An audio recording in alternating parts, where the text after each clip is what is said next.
New York City's LaGuardia Airport, March the 22nd, 1992.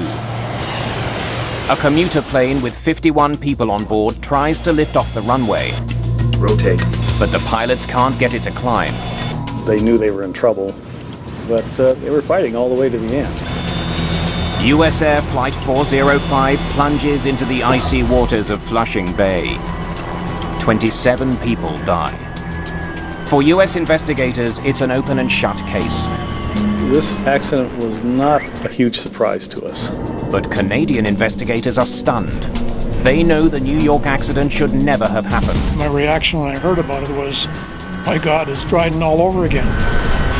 3 years earlier, an exhaustive investigation into a crash at a remote northern airport had identified a killer and spelled out ways to keep it from striking again. Certainly, if they had followed the recommendations in my report, the F-28 crash at LaGuardia could have been averted. The LaGuardia accident makes one thing clear. The right people never got the warning.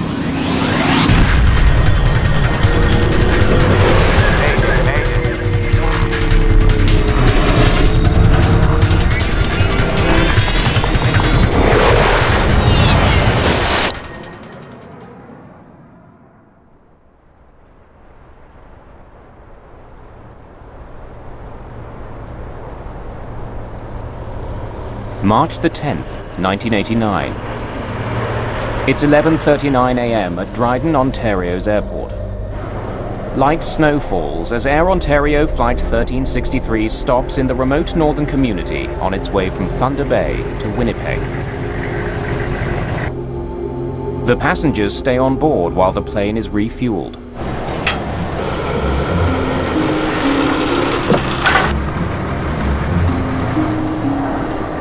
For flight attendant Sonia Hartwick and the crew aboard the Fokker F-28, it's been a frustrating day of delays. Big, fluffy, white snowflakes at this time were falling gently to the ground, and it was very, very gray. And I thought, I guess this means we're going to be delayed again. I can't see us making it to Winnipeg on time. It's Friday, the beginning of March break.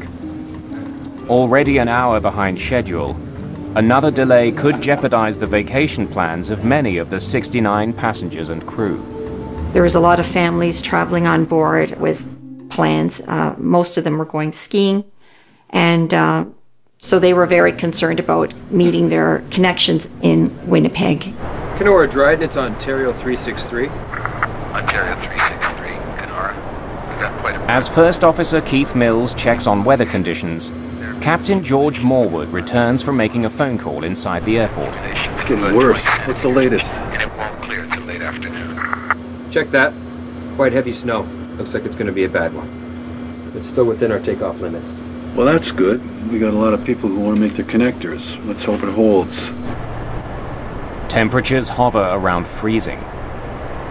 Visibility is decreasing. If the flight doesn't leave soon, it could be grounded indefinitely. Dryden is a very small city.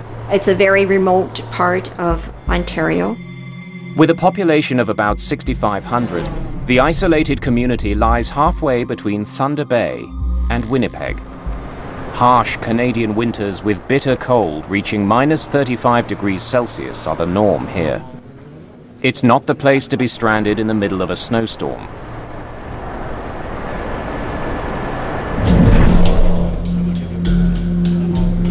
Royal Canadian Mounted Police Officer Don Crawshaw and his partner are escorting a prisoner to Winnipeg. When we did a criminal check on the prisoner before we left, he came up as a violent person. So two of us have to go with him. He was wanted in Banff on a fraud charge, and that's what he was being brought back to Alberta for. Hey, no smoking and seatbelts. On. Instruments. Sinks. Cross-check.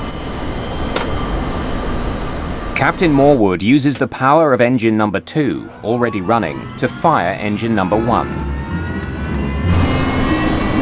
Morwood and Mills are both highly experienced pilots.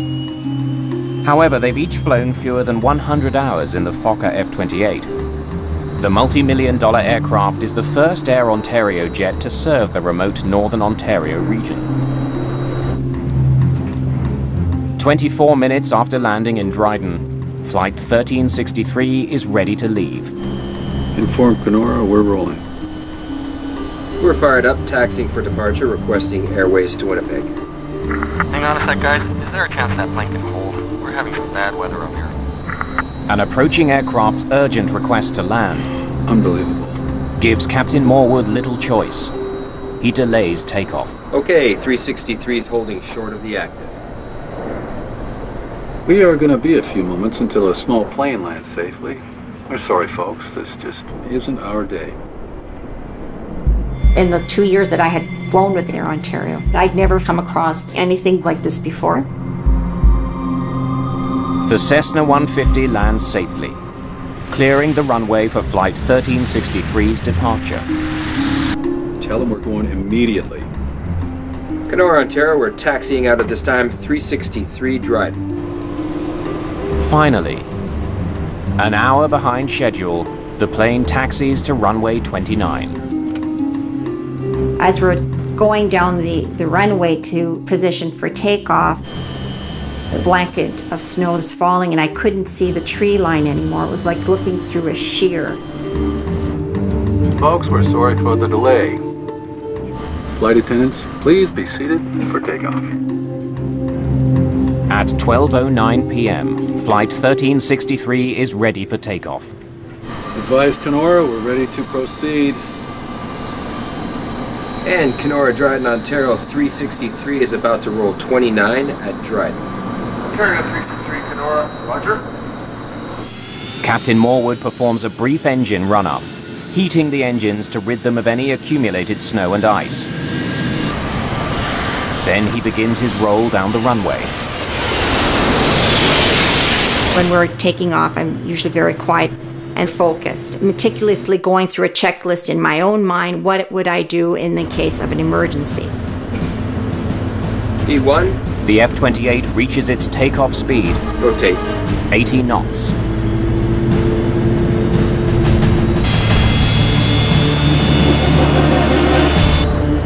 Our takeoff was very slow and sluggish, like a slow, sluggish person running up a hill. Clearly there's something wrong. The F-28 struggles to get airborne. We cleared the trees. The plane started shaking. I thought, oh my God, we're gonna crash. That's when all hell broke loose. If you can equate to being in a Mixmaster, that's what the plane felt like at the time. There's this dip to the left and then dip to the right. The pilot's trying to get this plane up. Then all of a sudden there was a power burst. The plane seemed to stabilize itself. You could feel that the pilot's trying to get control of it. But a few seconds later, it became a Mixmaster again. I yelled out, emergency, grab your ankles, get your heads down. Grab your ankles, get your heads down! And I kept yelling that, and then I assumed my brace position. You could hear people screaming and yelling. There's loud, horrible sounds. We are clearly crashing. The pilots are helpless. 49 seconds after lifting off, Air Ontario Flight 1363 crash lands in the bush, 950 meters west of runway 29.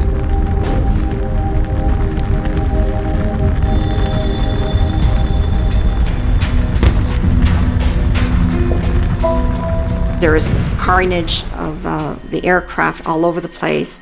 I didn't know where I was. And at that point I thought, oh my gosh, I'm alive. I'm still alive, that this is all happening so quickly. When we crashed, we came down on an angle. It ripped the right side of the plane open, and that's how we got out, or else we probably would have never have gotten out. Now, the prisoner was still in handcuffs, so I reached over and I took the cuffs off of him there, but he never left me. And then we exited the aircraft. There's fire all around, there's explosions. I'm thinking, oh my God, we're full of fuel. Guys, come this way. And I started yelling, come this way, for people to follow my voice. Come this way. Come on. We're gonna go Passengers this way. scramble for safety before the fire spreads. 45 people survived the accident, but 24 people do not, including Captain Morwood and First Officer Mills.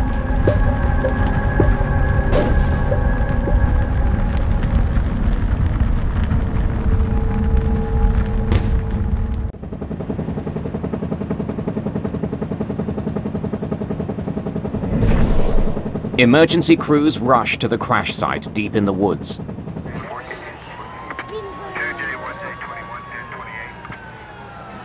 The injured are taken to hospital in Dryden. I was very concerned because I kept looking at the wing all the time. I thought it was a lot of snow. Well, I didn't notice anything wrong going down the runway. Like I said, it was just when we started hitting the trees, I knew there was something wrong.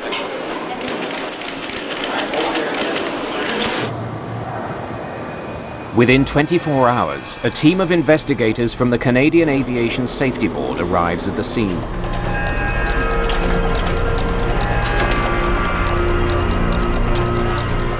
You're going there, hopefully with the idea that you can find out what happened, why it happened, and how do you prevent it from happening in the future. We walked the entire path of the airplane to the threshold of the runway, and then we walked the flight path of the airplane right to the crash site.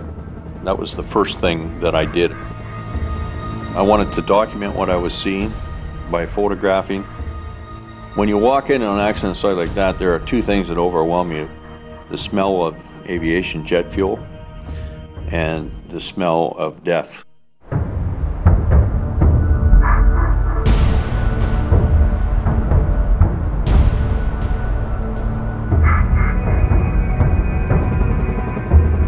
The trees just past the end of runway 29 give investigator David Roer and his team vital clues about the F-28's failed flight. What happened was the airplane went off the end of the runway in what we would call ground effect and just stayed at that height, simply clipping the tops of the trees. Look at how these treetops have been clipped off. It didn't ever fly. You've got 24 people that died. You've got 2 pilots that died and a flight attendant that died. And they died, for the most part, trying to do their job. So you really want to do them justice, but you also have to be fair. And if there were mistakes made, mistakes have to be fixed. From the rear of the fuselage, investigators recover the F-28's 2 black boxes, the flight data recorder and the cockpit voice recorder.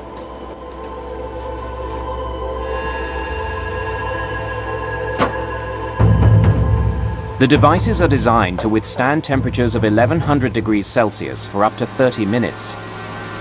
Investigators are frustrated to learn that the mylar tape from the recorders has suffered extreme heat damage. It's estimated the black boxes were scorched by an 1100 degree inferno for at least 90 minutes, far beyond their limit. The data is unrecoverable. That was a big blow to us because now you have to try and gather information and try and establish that it's factual by independent routes. We were just about to leave Thunder Bay and they gave us 10 new passengers. Investigators must now rely heavily on eyewitness reports to reconstruct the events leading up to the doomed takeoff. They learned that the F-28 began its day in Winnipeg and was scheduled to fly a return route to Thunder Bay and back with a stopover in Dryden. But in Thunder Bay, plans changed. The cancellation of another flight forced the crew to pick up 10 additional passengers. And when they did their calculations, they realized that we were overloaded and something had to come off. All right, let's offload some fuel then. They ended up removing fuel in order to be within the proper weight. Dispatch, Ontario 363. So the flight was delayed an hour. The extra weight of the new passengers left the crew no choice. They had to unload fuel to lighten their load. That meant when they arrived in Dryden, They needed to pump in more than the usual amount of fuel for the final leg back to Winnipeg. Roa wonders if the change in plans somehow led to a miscalculation of the weight and balance. Was the F-28 too heavy for takeoff? He then uncovers a puzzling detail. The plane's weight and balance form for the takeoff from Dryden was never collected as required. It burned in the fire.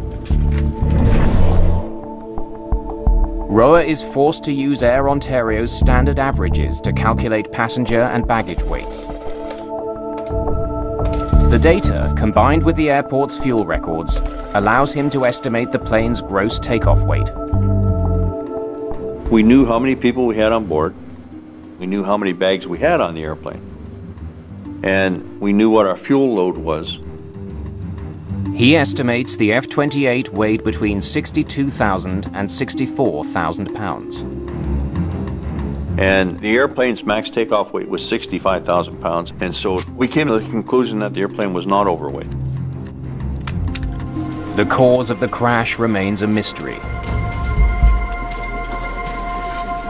18 days into the investigation, the Canadian government appoints Justice Virgil Moshansky to lead a more wide-ranging inquiry into all aspects of the aviation system that might have contributed to the Air Ontario tragedy. The government was looking for an experienced trial judge, and preferably one who had an aviation background. Moshansky is an experienced pilot with 13 years on the bench. He will work closely with crash investigator David Roa and aviation consultant Frank Black. The new team's first step, assessing the plane's technical systems. The electrical system, the hydraulic system, the fuel system, all of these systems are looked at both in terms of what is their history leading up to the accident and what remnants are remaining at the crash site that can be examined. Clues to a possible system failure arise when Sonia Hartwig recalls a troubling event aboard the same plane just days before the fatal crash. I think it was Monday or Tuesday. When we took off, there was this smoke that filled the aircraft and there was this horrible smell. I thought, oh my God, we have a fire in the lab. But there was no fire in the lavatory or anywhere else in the cabin. They told us that apparently it had something to do with oil sitting in the APU system. So every takeoff that day, this would happen. The auxiliary power unit is a generator that provides the power needed to start the engines. Did burning oil in the APU somehow cause a fire and ultimately doom Flight 1363? Roa searches the week's journey log for any mention of the auxiliary power unit. He makes a surprising discovery. The APU wasn't working on the day of the crash. It couldn't possibly have caused the fire. But the inoperative power unit may still have played a role in the tragedy. Investigators learned that it forced the crew to make a risky decision in Dryden. We're onto the connectors. Let's hope it holds. Normally, the captain would rely on the APU to restart his engines after shutting them both down for refueling. But if he couldn't use his APU, he couldn't shut his engines down. That meant Flight 1363 had to be refueled with one engine still running. Captain Morwood is in a situation where he's got to hot refuel with passengers on board the aircraft. He's got to keep an engine running to refuel the airplane. Hot refueling isn't against regulations, but the risk of a fuel spill makes it potentially dangerous. In Toronto in 1973, a maintenance person was killed when an Air Canada DC-8 jet was consumed by fire during refueling. Hot refueling is not a normal practice. Could the hot refueling have caused some kind of damage to the engines?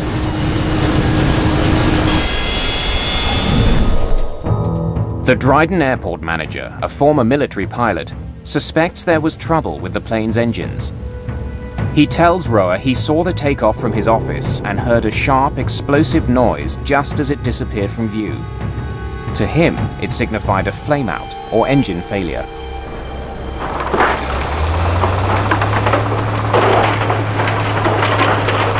I thought, this is going to be a high-profile and potentially controversial investigation. And the only way to ensure that the truth stands up is to have hard evidence from the aircraft accident. And so we took the airplane completely and we put it in our lab in Ottawa. Anything? With signs pointing to engine failure as the cause of the crash, strip it down. Roa orders extensive engine testing. Those engines were examined in detail for damage. Roa finds the F-28's 2 Rolls-Royce engines suffered only minor structural damage. There's no evidence of an engine fire, nothing at all to suggest the engines had failed.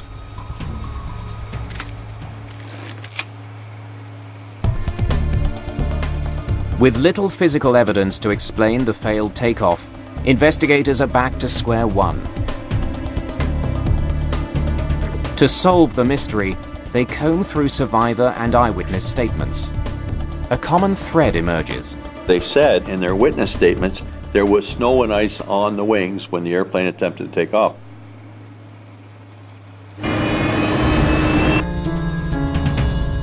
Roa studies weather charts for clues. We had very good meteorological information. The charts show that during the half hour the F-28 was on the ground at Dryden Airport, visibility shrank from 4 kilometers to less than 1 kilometer because of the snowstorm. And although we may find other reasons, for sure snow and ice on the wings was a factor in this accident. Sonia Hartwick tells investigators about an unusual sight during takeoff. As we took off, I noticed that the wings just became a solid sheen of gray, shiny ice. Investigators consult the F-28's manuals to study its anti-icing systems. They find that only the wing's leading edges are protected. The aircraft had heated leading edges on the wings. I wonder if the anti-icing system was working. And the heat was provided by bleed air from the compressors on the engine. They found the valves that allow the compressed air access to the leading edges. And they tested the valve to see if it functioned, and it did. The anti-icing system was working. But since it only heats the leading edge, it likely didn't clear ice that formed on the surface of Flight 1363's wings. Investigators suspect that snow and ice buildup, what experts call wing contamination, may have played a major role in the crash. To verify that suspicion, Roa and his team meet with engineers from Fokker. Thanks for coming. Curious to see what you have. Jack Van Hengst, who was the chief engineer, had extensive aerodynamic studies and data on the effects of contamination on an F-28 airplane. Fokker engineers have run simulations of the crash. They were able to get some very good data in terms of the performance of the airplane, simulating the type of loads, temperatures, etc., that the Dryden aircraft would have been exposed to. Investigators make a crucial discovery about the design of the F-28. Because of the angle of the wings, a very small amount of ice makes the plane susceptible to stalling. They concluded that even the most minute bit of contamination on the wing would disrupt the airflow and cause a loss of lift. Well, that answers a lot of questions. The simulations support what witnesses saw. It just barely got airborne, dropping wings, losing lift, and then hitting trees, decelerating to the point where it broke up. Investigators are now certain that contaminated wings caused the crash. But what's still unclear is why the plane was not de-iced before takeoff. Almost all airports in cold climates, including Dryden, are equipped with the technology to remove ice from a plane.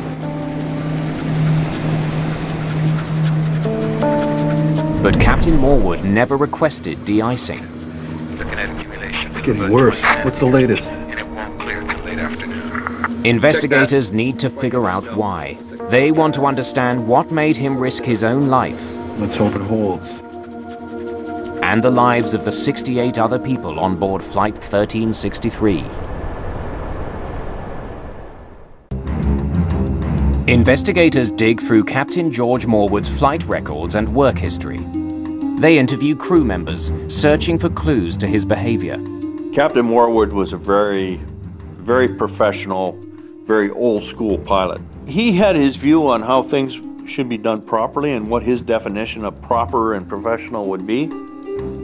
He also was very concerned about his passengers. He enjoyed making sure that they got on their flights on time and got to their destinations on time. You know, Air Ontario was a growing company. It was their first foray into jet operations. I'm sure that there were many things that Captain Morwood would have thought in his own mind, this is not how he would do it. And I'm sure at times he probably let the superiors know that. Morwood's history shows he's delayed and cancelled flights in the past because of icing concerns. Roa is stumped. Why didn't he request de-icing in Dryden? Another pilot who was at Dryden Airport that day provides part of the answer. He heard Morwood on the phone to Air Ontario. That is what I have been trying to tell you. He was very frustrated, and he was really concerned about his passengers. Morwood complained to the off-duty pilot about the company. These guys. You want to guess my weight before I left Thunder Bay? 66 and change. I had to offload fuel. Now that... Right. So now what am I supposed to do? No. You figure it out. When he left the terminal, he was observed by witnesses to appear to be very upset and very angry. Investigators wonder what set Morwood off. They try to piece together the pilot's day on March the 10th. This was the 5th day of a very long week for Captain Morwood. And he was the next day leaving with his family on a ski vacation.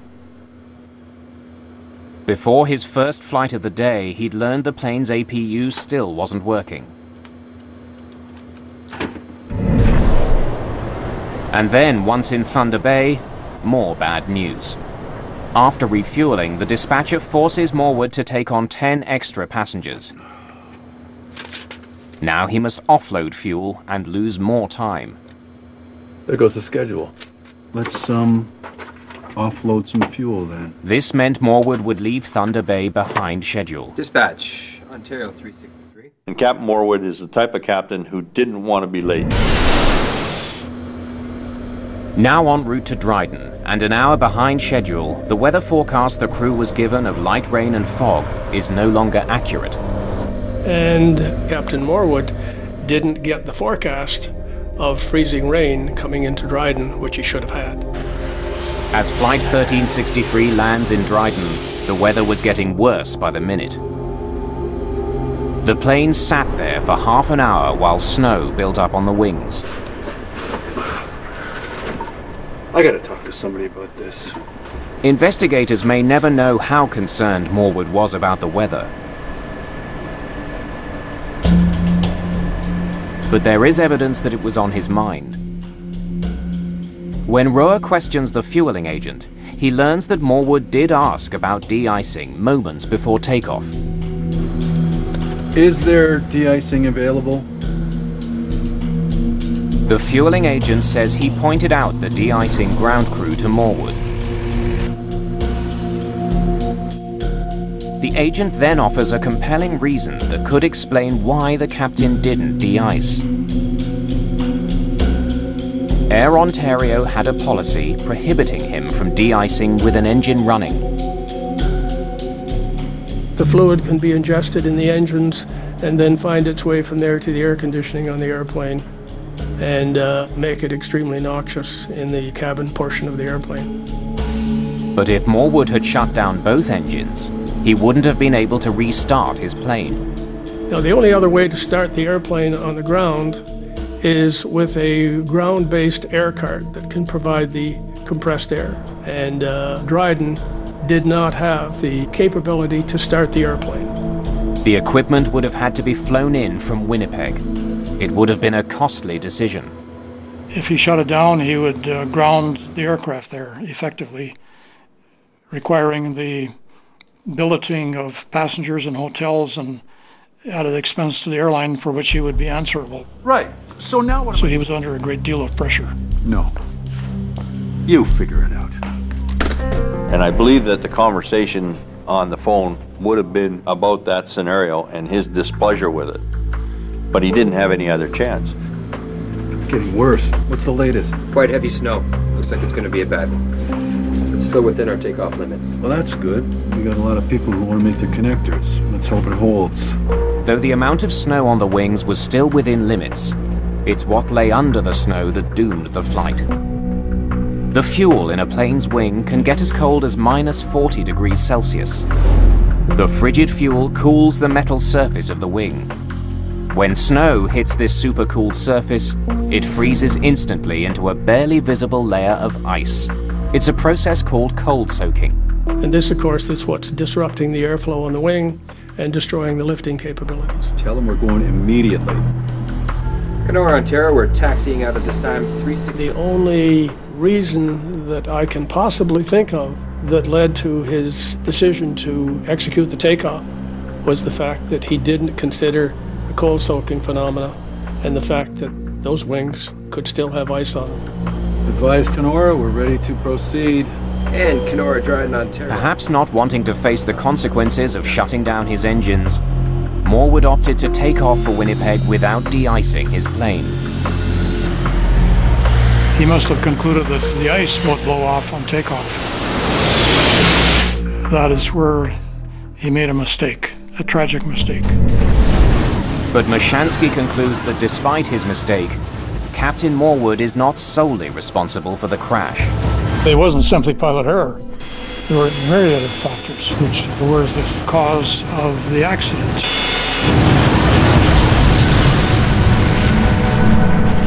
One of the most important factors, Air Ontario's decision to let the plane fly with a broken APU. They were deferring a lot of the maintenance that should have been done because of a shortage of parts. And then they had to scrounge around all across Canada with various F-28 operators to borrow parts from them. And this was a very bad move on the part of Air Ontario management. The investigation determines that by cutting corners and focusing too much on the bottom line, the airline was putting all their passengers and employees at risk. Because the F-28s were new to Air Ontario, there was this urgency to get one crew off and get the next crew on flying. This urgency to have them in the air producing money. I came to the conclusion after a lot of thought about this accident that there were a lot of other hands on those throttles, pushing those throttles forward. There were a lot of people that were involved in the sequence of events that led to this tragic outcome. This was a preventable accident, but everything conspired against the pilots. I gotta talk to somebody about this. Because Air Ontario management did not have a safety culture. And you have to have a safety culture from the top management down.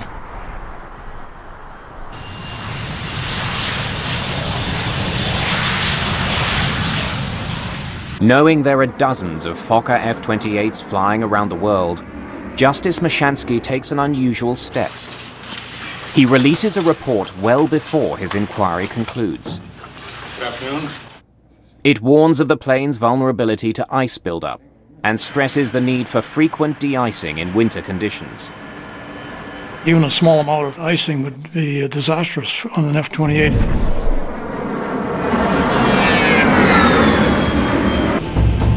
But 15 months later, it becomes clear that Mashansky's warnings have not been heard. US Air Flight 405 is preparing to fly from New York to Cleveland on March the 22nd, 1992. The plane is a Fokker F-28, and it's snowing. It's 1 degree below freezing. At 9 p.m., the jet is being de-iced for a second time since its arrival from Florida. In the past hour, an inch of snow has fallen and shows no signs of stopping. US Air 405, clear to taxi runway 13. The crew prepares for takeoff. Flight 405 is an hour and 45 minutes behind schedule when Captain Wallace Majeur starts taxiing to runway 13. Then, unexpectedly, US Air 405, turn left and hold short of Echo. Left on the inner to hold short of Echo. At 9:07 p.m., Flight 405 is forced to wait on the taxiway near runway 13. Another 23 minutes pass. First Officer John Rashuba turns on a light that illuminates his wings. He checks the right wing for ice. He sees none. Looks pretty good to me as far as I can see. US Air 405, runway 13, clear for takeoff. Even though it's now been 35 minutes since their last de-icing, the crew does not request another. Takeoff thrusts set. Temp's okay. Everything proceeds as it should. Until... V1. Rotate. Just after the F-28 begins its rotation. The aircraft had enough flying speed to lift off. Barely lift off. The wings just could not support the airplane. They knew they were in trouble. 13 seconds after lifting off, Flight 405 crashes on the shore of Flushing Bay.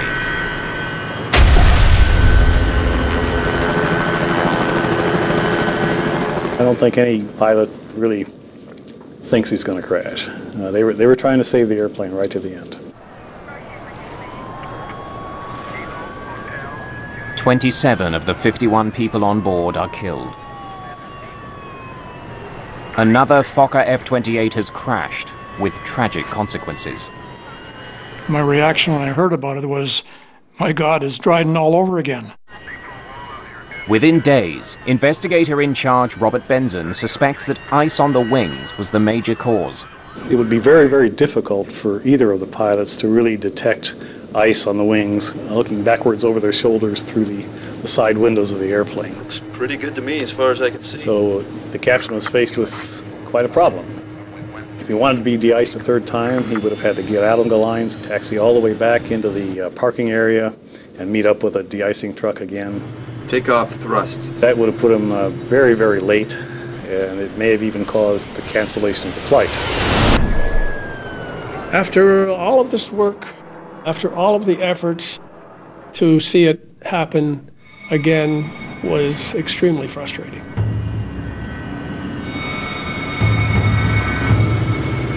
There were no regulations in place requiring the crew to seek another de-icing after their extended delay. But Justice Mashansky had called attention to the dangers of long wait times when he issued his interim report. If they had followed the recommendations in my second interim report, this accident certainly could have been averted.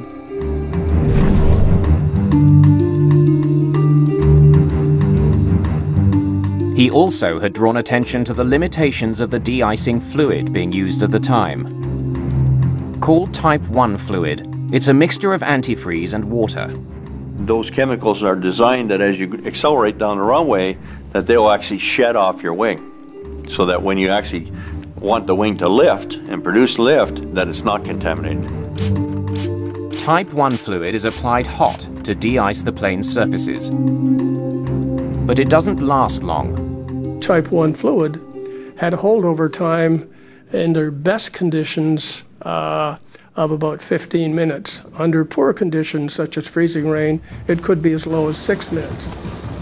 During the Air Ontario investigation, Mashansky's team reached a stark conclusion about the effectiveness of Type 1 fluid.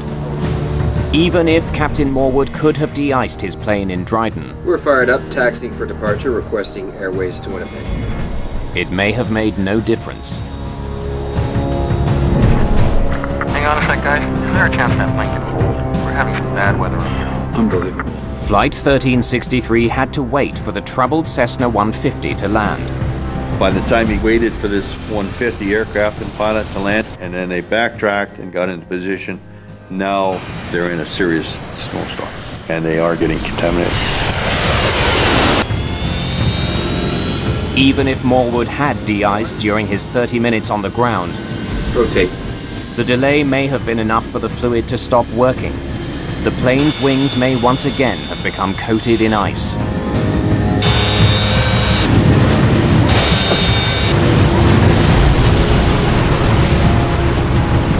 It came out in the examination of Air Ontario pilots that there was a dire need for training in terms of how the de-icing, anti-icing systems worked and how long your aircraft was protected. As soon as our accident occurred up in New York, we of course understood that it was a similar aircraft, in fact a nearly identical aircraft to the Dryden accident airplane. The circumstances were similar in both accidents, and the Dryden report was a tour de force, which helped us focus our investigation quite a bit. Justice Mashansky had released his interim report more than a year before the crash of Flight 405. His recommendations could have prevented it. Mashansky would soon discover that a breakdown in communication had cost the lives of 27 people in New York.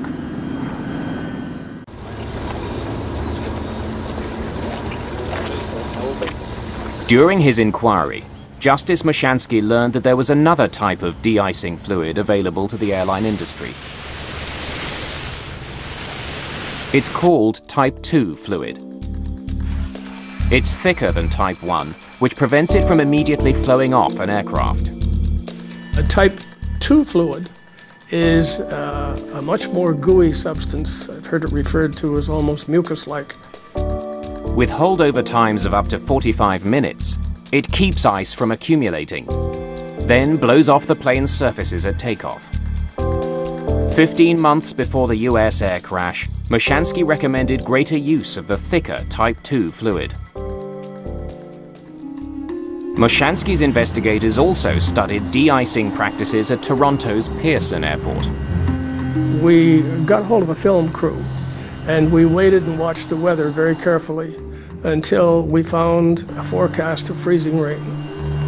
And we tracked one aircraft which was heading for the Caribbean. The investigators discovered an alarming gap in the time between de-icing and takeoff. And from the time the aircraft was de-iced on the gate until the time the aircraft took off was somewhere in the order of 41 minutes. So there was no doubt that aircraft were departing Pearson Airport with a partially or largely contaminated wing surface. We then went to Chicago O'Hare. This was the first airport to actually put in place runway end de-icing pads. And it was very useful in terms of explaining to us how these had evolved, what type of de-icing equipment they were using on them, how they worked. At the time of the US air crash, LaGuardia did not offer de-icing at the runway, only at the gate. Again, 15 months before the crash, Justice Mashansky recommended the placement of de-icing facilities at runways instead of terminal gates. Mashansky also recommended that pilots not only inspect their wings from the cockpit, Looks pretty good to me as far as I can see. but also from the cabin. US Air 405, runway 13, clear for takeoff. Mashansky claims that his report could have prevented the crash at LaGuardia. But the Federal Aviation Administration claims it never received his report in 1990, and therefore couldn't pass the information along to airlines and pilots. But Justice Mashansky doesn't accept that. My second interim report went out in December of 1990. It's about a year and a half before the LaGuardia crash occurred. So I think probably sat on somebody's desk. The crash of Flight 1363 resulted in dozens of recommendations that could save lives. The crash of Flight 405 ensured those recommendations were widely implemented. Well, there was a lot that came out of Dryden. I mean, the Commission came out with 192 recommendations. It changed the whole nature of how we approach contamination. We now have runway end de-icing pads, so they can get a final de-icing before they take off. This was something directly the result of the Dryden Commission inquiry. Today, most airlines use a new type of de-icing fluid. Type 4 de-icing fluid lasts longer. It will stick to a wing for up to 2 hours. As well, air traffic controllers must now be able to tell flight crews how long they will be delayed at the runway after being de-iced. Dryden is really the first accident that explored not only what happens in the pointed end of an airplane, but what happens within a corporate culture. It put CEOs on notice that they can't hide in the woodwork when an accident occurs. Dutch manufacturer Fokker went bankrupt in 1996. Despite this, in 2009 there were still 55 Fokker F-28 jets in operation worldwide, mostly in warmer climates. Nobody should ever lose their life due to a contamination accident again in commercial aviation, anywhere in a snow and ice environment. We've learned all the lessons.